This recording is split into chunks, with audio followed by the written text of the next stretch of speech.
top para trabalhar na Europa, né? Você pode mudar de carreira muito rápido. 3 meses você consegue mudar de carreira e iniciar um processo se você quiser trabalhar com UX, com UI, se você quiser trabalhar na área de dados. Claro que você não vai ser um monstro do dia para a noite, mas são carreiras que são mais fáceis de você dar esse pontapé e iniciar esse processo, por exemplo, de transição de carreira. O próprio TI tem vários bootcamps hoje que você contrata, alguns você nem paga e você consegue mudar de carreira, pagar depois. Várias opções hoje para quem quer mudar de carreira, para essas carreiras que são as mais requisitadas hoje no mundo. Não só na Europa, como no mundo. Aqui, a gente tem, dentro da mentoria, aprovados para 32 países diferentes. Então, isso importa muito. Aí, Tainá, você prepara para 32 países? É claro que não. Prepara você para passar para a Alemanha. Só que o que acontece? A régua da Alemanha é maior que na maioria de todos os lugares. Então, se você é preparado para a Alemanha, você, consequentemente, vai acabar passando por outros lugares, porque a régua é menor. E pode ser que as suas aptidões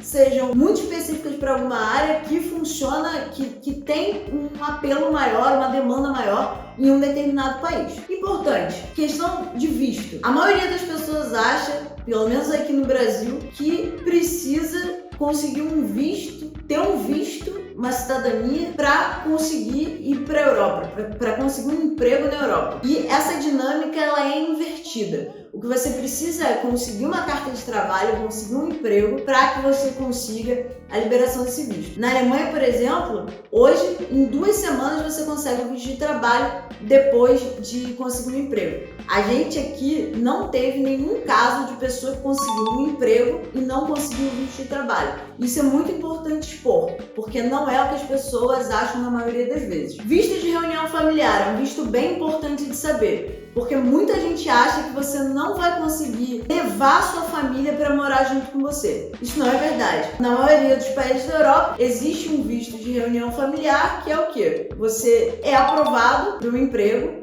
entra com o processo de visto de trabalho e o seu cônjuge vai atrelado a esse visto também. Tem lugares que são mais conservadores, como por exemplo a Alemanha, que você precisa ser casado, não pode ser união estável, você precisa ser casado para conseguir esse visto. Mas tem lugares que já estão mais progressistas, tipo a Holanda, que você pode ir com seu namorado também e consegue esse visto de reunião familiar. Outro ponto importante é que quando você vai ver, por exemplo, no consulado, como que funciona um visto de trabalho, Blue Card, etc., você precisa enviar diploma e etc. Só que existem outros vistos, inclusive o visto de especialista, que você não precisa de diploma para conseguir esse visto. Como que você consegue a aprovação de um visto de especialista? Com comprovação de trabalho. Esses vistos variam de empresa para empresa, você pode ter comprovação de trabalho de 2 anos, de 3 anos, logicamente, dentro da área. Então, com essas comprovações, você já consegue esse visto de especialista. Precisa ser uma comprovação de CLT? Não.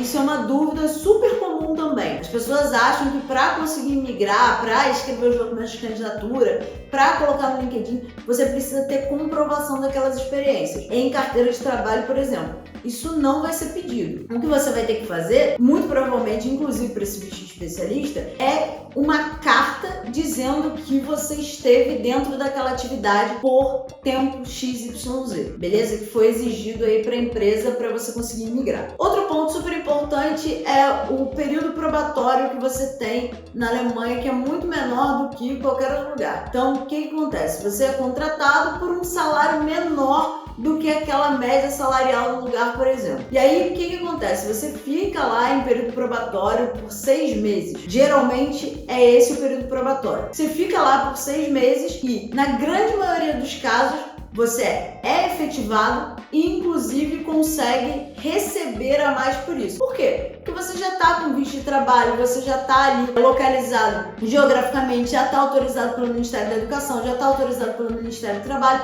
então o cenário é muito diferente. E outra coisa que existe muito medo dos recrutadores é a questão de adaptação à cultura do país e adaptação à cultura de trabalho. Então, o que se acredita é que, como você já está há 6 meses trabalhando ali, você vai querer ficar. Então a aposta é menor se eles te derem um salário menor, e aí depois que você já está ali há 6 meses adaptado dentro de todos esses parâmetros que eu coloquei, já é considerado estabilizado e pode receber mais e etc, e receber outros benefícios da empresa também, além de salário.